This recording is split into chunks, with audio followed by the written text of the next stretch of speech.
and Mr. Blair related to faith or multi-faith work. Thank you.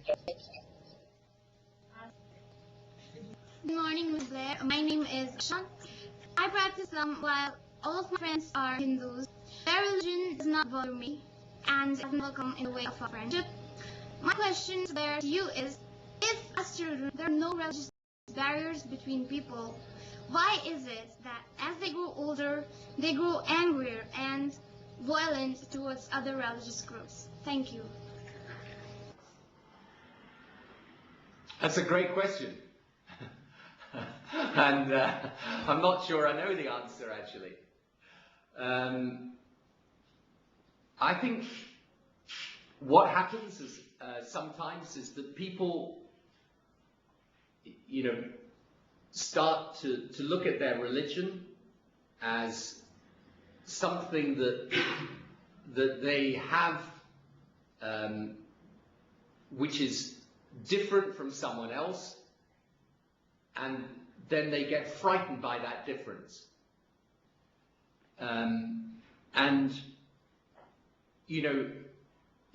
You are very lucky in growing up in a community in which, whether you're Hindu or you're Muslim, you get on together.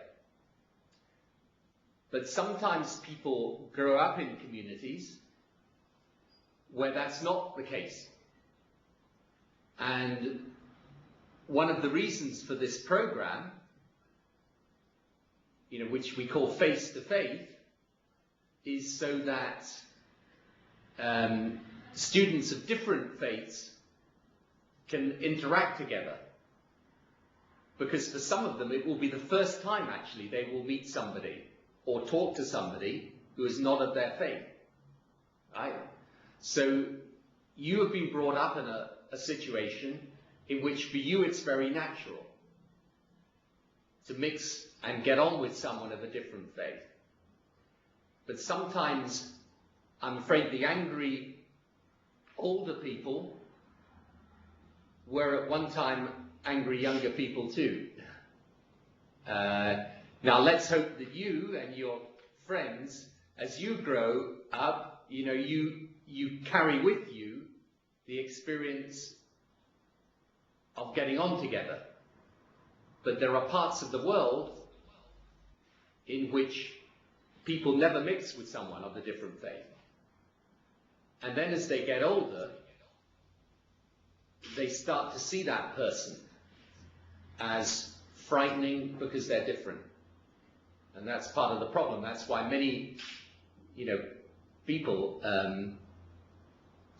in the conflict areas of the world where religion is an issue, they actually very rarely meet the person of the other faith. Thank you very much. Sarah, I'd like to invite you to see if you'd like to respond to this question at all. Thank you. Thank you. Yes, it's a very good and very difficult question. I think what I would add is that sometimes the way that distrust or anger or dislike of people because they're different can manifest itself in maybe more subtle ways as well.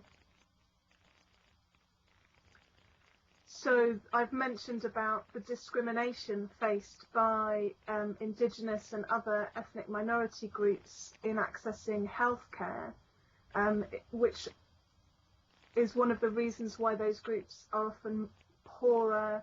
They often have lower education standards, and a lot of that is to do with them being discriminated against, not necessarily with violence, but with other more subtle ways. But one of the things I've been lucky enough to do is to work with people of different faiths to try to help overcome some of those barriers.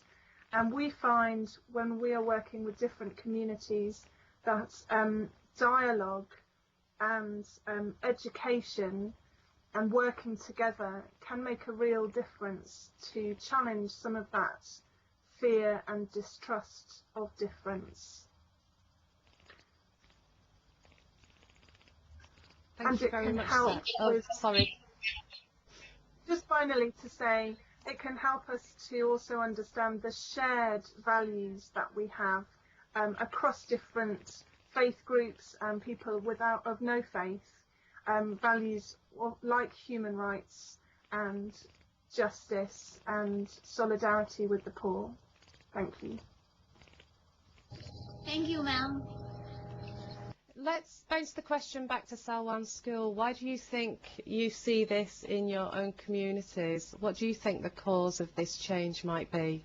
Thank you.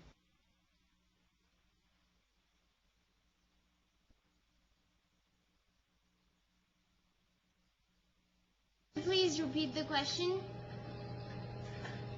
Yes, I was wondering whether you had any thoughts on why you think this might happen within your community.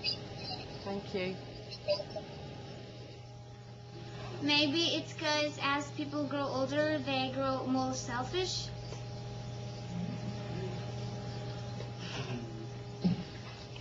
Maybe. Okay, let's go over now to Nottingham Girls' School and see if they've got a question which is connected with faith and human rights. Thank you.